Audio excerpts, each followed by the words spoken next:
آج سے 1500 سال قبل دنیا کے نقشے پر دو عظیم طاقتیں موجود تھیں، ایک روم اور دوسری ایران۔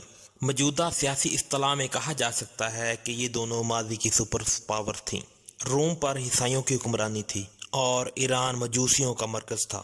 ان کے عقیدے کے مطابق آگ ہر شے کو جلا دینے کی طاقت رکھتی تھی، اس لیے اسے خدا کا درجہ دے دیا گیا۔ ایران کے تمام چھوٹے بڑے معبودوں میں ہر وقت آگ روشن رہتی تھی اور پجاری بھڑکتے ہوئے شعلوں کے سامنے سجدہ ریز رہتے تھے اور صدیوں سے یہ مخصوص دعا مانگتے تھے: اے ہمارے معبود، جس طرح تو لازوال و عظیم ہے، اس طرح اپنے نام لیواؤں کو بھی عزت و جلال عطا کر، ہمیں ہمارے دشمنوں پر ایسا غلبہ بخش دے جیسے ذبح ہونے والے جانور بے دست و پا نظر آتے ہیں۔ اہل زمین کے دلوں میں ہماری ایسی ہیبت ڈال دے کہ وہ سوتے میں بھی ہم سے خوف زدہ رہیں، اور درفش کاویانی کو اتنا بلند کر کہ وہ آسمان کو چھونے لگے۔ درفش کاویانی آتش پرستوں کا مقدس پرچم تھا۔ ایرانی افواج اور عوام اس بات پر پورا یقین رکھتے تھے کہ جس میدان میں یہ متبرک جھنڈا لہرائے گا وہاں دشمن شکست فاش سے دوچار ہوگا اور مجوسیوں کو عظیم الشان فتح حاصل ہوگی۔ پھر جب اسلام کی شکل میں حق نمودار ہوا تو باطل فرار ہو گیا، مقدس پرچم اٹھانے والے ہاتھ کاٹ دیے گئے اور درفش کاویانی جسے فتح و نصرت کا نشان سمجھا جاتا تھا بدبختی کی علامت بن کر اس طرح خاک میں مل گیا کہ اس کا ایک تار تک باقی نہ رہا۔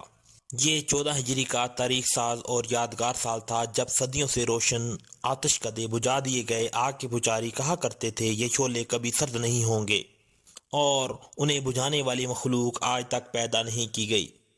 مگر جب ایمان کی تیز ہوائیں فاران کی چوٹیوں سے لے کر ایران کے میدانوں میں اتریں تو پھر سب کچھ خس و خاشاک کے مانند اڑنے لگا۔ نوشیروان کی نادر و قیمتی یادگاریں مٹی کے کھلونوں کی طرح حقیر و ارزاں ٹھہریں۔ جس طرح کعبے میں رکھے ہوئے بت منہ کے بل گر کے وہ اللہ احد کہتے تھے، اس طرح ایوان کبریٰ کے بلند اور سنگی مینارے زمیں بوس ہو کر اللہ تعالیٰ کی کبریائی بیان کر رہے تھے۔ مغرور شاہوں کے نصب نامے ورق ورق ہو کر بکھر گئے، ان کے اٹھے ہوئے سر انسانی ٹھوکروں اور گھوڑوں کی سموں سے پامال ہونے لگے، ہڈیاں چٹک کر ٹوٹنے لگیں اور پھر راستوں کا غبار بن کر رہ گئیں، یہاں تک کہ ان کی آخری نشانیاں تلاش کرنے والا بھی کوئی باقی نہ بچا۔ اتنی قدیم طاقتور سلطنت کی بساط یوں الٹی کہ مرثیہ خواہ تک نہ رہے۔ ماتم گساروں کو بھی مکافات عمل کے قانون نے کھا لیا۔ موت کا خونی دہن اپنے پورے طول و عرض کے ساتھ کھلا ہوا تھا اور ایران کی فضاؤں میں بہت دن تک یہ ہولناک صدا گونجتی رہی: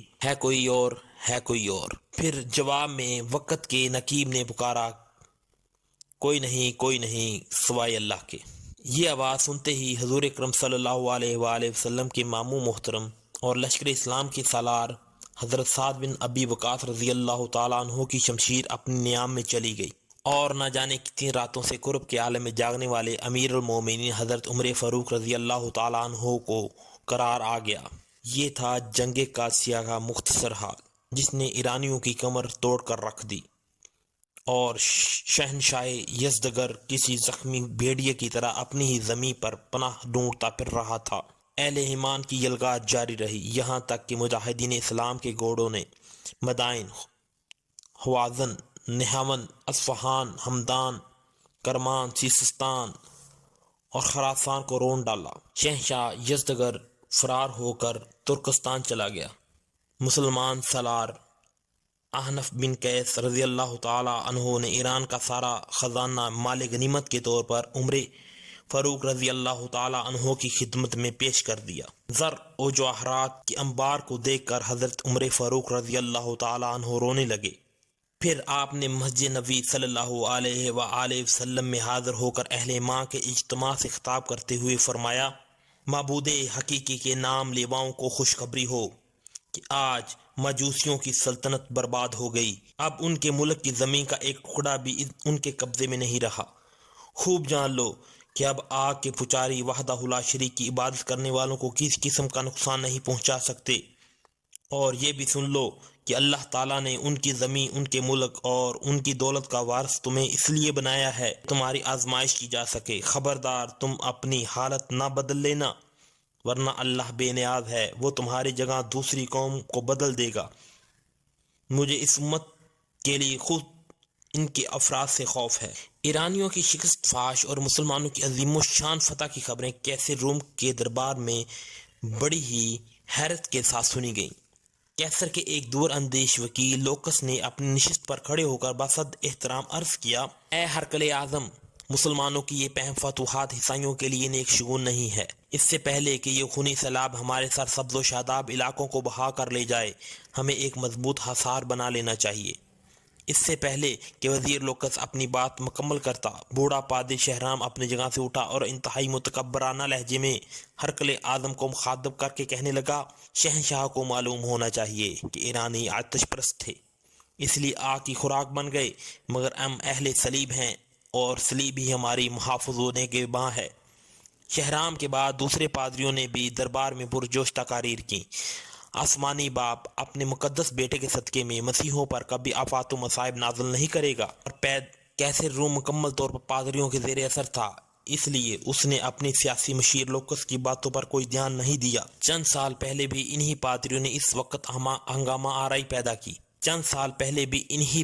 نے اس وقت ہنگامہ آرائی کی تھی جب کیسر کو سرکار دو عالم صلی اللہ علیہ وآلہ وسلم کا نامہ مقدس مقفول ہوا تھا، جس میں پیغمبر اسلام صلی اللہ علیہ وآلہ وسلم نے انہیں دین حق قبول کرنے کی دعوت دی تھی۔ کیسر روم سرور کونین صلی اللہ علیہ وآلہ وسلم کی دعوت سے متاثر ہوا چلا تھا، مگر جب اس نے پادریوں کی جماعت کو غضبناک حالت میں دیکھا تو اسلامی وفد کو اپنے دربار سے اٹھا دیا۔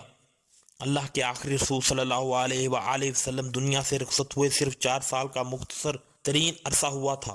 دنیا کے بڑے بڑے کہان، نجومی، سیاست اور جنگ کے ماہرین سوچ بھی نہیں سکتے تھے کہ پیغمبر اسلام صلی اللہ علیہ وآلہ وسلم کے نام لیوا صحرا کے دامن سے نکل کر ایران جیسی عظیم طاقت کی بساط الٹ کر رکھ دیں گے۔ وہ ایران جو خود کو دنیا کی سب سے مہذب اور طاقتور قوم سمجھتے تھے۔ جب پہلی بار مسلمان سفیر حضرت عبداللہ بن حذافہ رضی اللہ تعالی عنہ حضور اکرم صلی اللہ علیہ وآلہ وسلم کا نام مقدس لے کر ایرانی شہنشاہ خسرو پرویز کے دربار میں ایک خاص ادائے بے نیازی اور جلال ایمانی کے ساتھ داخل ہوئے تھے تو ایرانی شہنشاہ نے صحابی رسول صلی اللہ علیہ وآلہ وسلم کو بڑی نفرت و حقارت کے ساتھ دیکھا تھا۔ پھر خسرو پرویز نے نامہ رسول صلی اللہ علیہ وآلہ وسلم کو چاک کرتے ہوئے پوری عرب قوم کو انتہائی ذلت آمیز لہجے میں مخاطب کرتے ہوئے کہا تھا، اے سوسمار چھپکلی نما جانور کا گوشت کھانے والو، اے اونٹ کا دودھ پینے والو۔ پھر جب ناکام سفارت کے بعد حضرت عبداللہ بن حذافہ نے رسالت سے آپ صلی اللہ علیہ وآلہ وسلم کی خدمت اقدس میں حاضر ہو کر نامہ مبارک سے چاک کرنے کا واقعہ سنایا تو سرور کونین صلی اللہ علیہ وآلہ وسلم نے فرمایا، خسرو نے میرا خط چاک نہیں کیا، اپنی حکومت کے ٹکڑے کر دیے۔ چند روز بعد ہی خسرو پرویز کے بیٹے شرویہ نے بڑی بے رحمی کے ساتھ اپنے باپ کو قتل کر ڈالا۔